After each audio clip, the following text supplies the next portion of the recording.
Hi folks, been on personal travel for a while, and right now I'm in a campground I wanted to mention to you because it's pretty nice.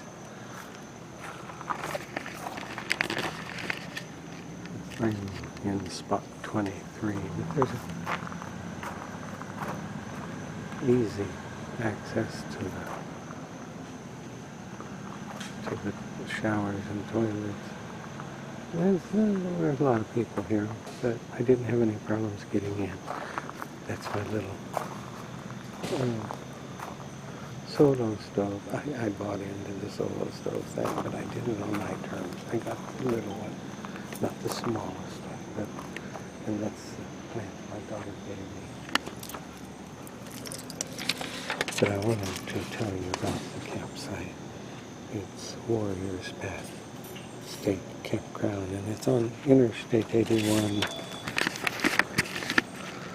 It's on Interstate 81, just south of the Virginia border. It's a good campground. My daughter's talking to me, so I'm gotta go. Bye-bye.